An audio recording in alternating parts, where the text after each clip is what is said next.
Verbs are really important for me. You know, I would go so far as to say I believe in verb supremacy.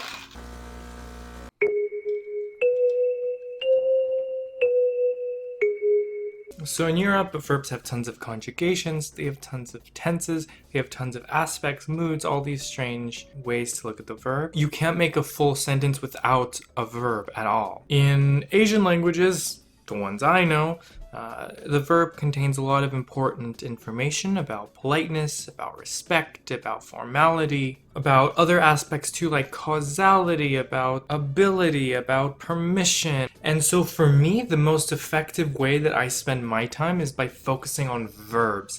Not nouns, not adjectives, not adverbs, verbs. So for languages with many conjugations, I think it actually is worth the effort to sit down and really memorize tons of different conjugations, tons of different tenses or principal parts. But if your language has less conjugations, the verb is still critical for the emotion of the sentence, and you really still need to focus on that verb. I have never encountered a language where verbs are not that important. And so, because of that, for me, flashcards are one great way that I focus on learning verbs. This could be through any software, any spaced repetition software. Personally, I like the old-fashioned flashcards so that I can do it whenever, and I can put it into a pile when I want. Scheinen ich schien. Yes. Verlassen ich verlass. And I can go back and review whichever one I want at any time. Whereas with some spaced repetition software, I kind of don't like that it takes some of the agency away from me. It's great that things can go away for a few days, but sometimes I don't want things to go away for a few days, you know? Also, verbs are literally perfect for focusing on alternate forms, because you can put the regular form of the verb in the front and on the back, right? I don't know, past participle, the verb stem, I don't know. And for me personally, I really love testing myself.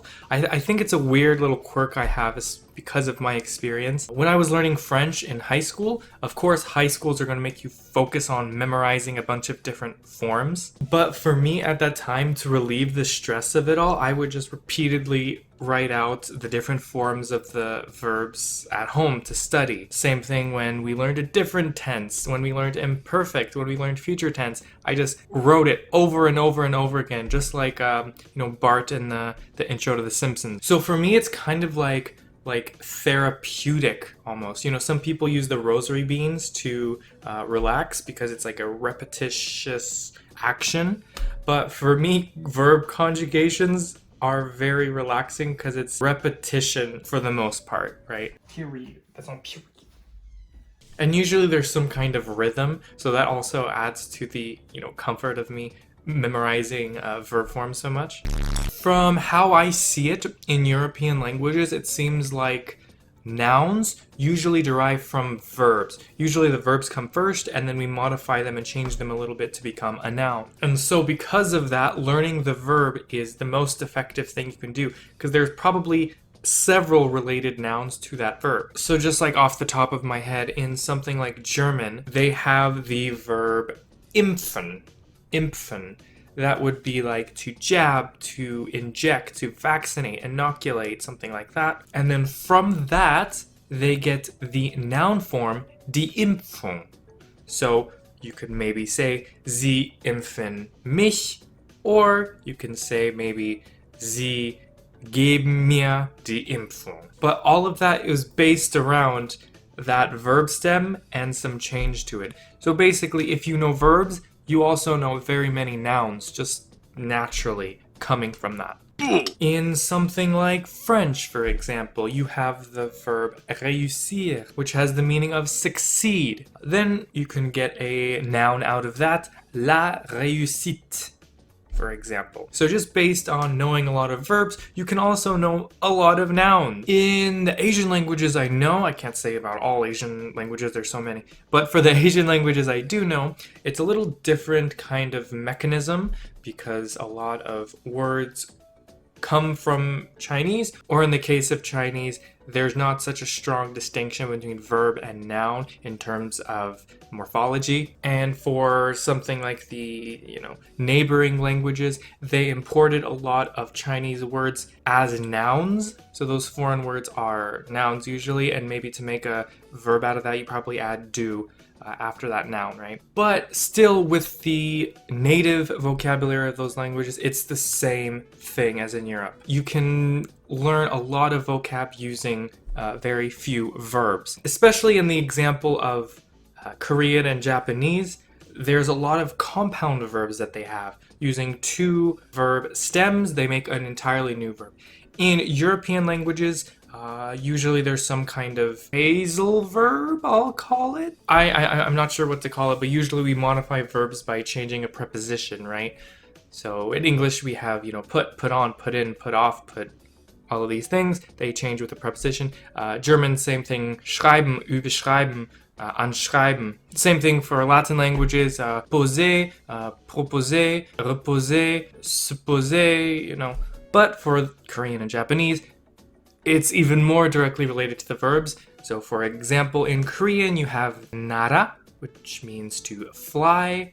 You have ka, which means go. So nara ka means to fly away, go flying, fly out. In Japanese, you have kiku, which is to hear or listen. You have sokonau, which should be like to err, make a mistake, do incorrectly. So then kiki sokonau would have the meaning of mishear, not catch what somebody said, something like that. So using two verbs, they make an entirely new verb, right? So in any of the languages I learn, focusing on verbs really gets me much more mileage than focusing on nouns.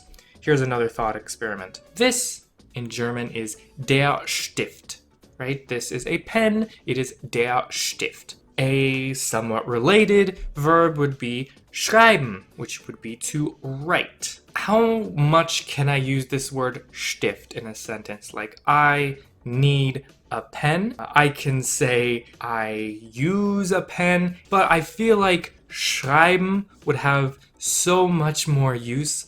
I can say ich schreibe. I can say ich habe geschrieben. I can say ich schrieb. I can say ich werde schreiben. I can even describe this thing without even knowing what it's called if I know the verb, right?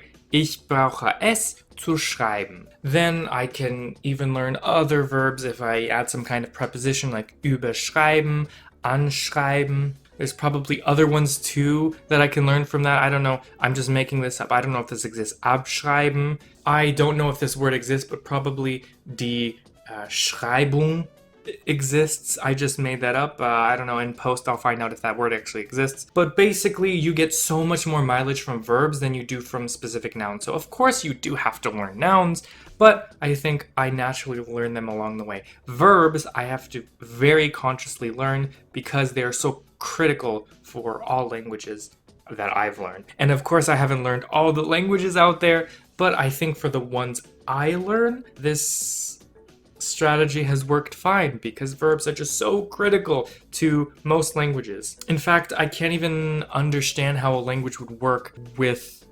verbs being so unimportant or with verbs not being used in most sentences. I don't even know if that theoretical language could structurally exist. That doesn't make any sense. This is just my personal philosophy. If you want to learn how to say der Stift and der I don't know the gender of glass. Or if you want to talk about water, or you want to talk about room, or you can describe all these things. But for me personally, I get so much more mileage out of very useful verbs. So right now I'm filming, right now I'm making a video, right now I'm speaking, right now I'm telling someone something. There's so much I can say using verbs, but what kind of noun can describe right now? A microphone, there's a camera, there's a drink. I don't know, there's not that much to say with nouns, but there's just so much to say with verbs. So that's my personal thing. I don't know, what do y'all think? Let me know in the comments below what you think about this strategy, and maybe if you have your own strategy, maybe you really focus on adjectives, or maybe you really focus on nouns because of the languages you chose to learn. Write it down in the comments below. I'd love to hear. Follow me on Instagram. These days I'm posting much more on Instagram, and it's a lot of fun. Every day I try to either translate a song into another language or just show my daily studies, and it's been very helpful for my studies because I kind of force myself to learn every day, and also it's I think entertaining to see if you are a viewer. So thank you for watching today. I'll see you again for another video very soon, okay? Bye bye.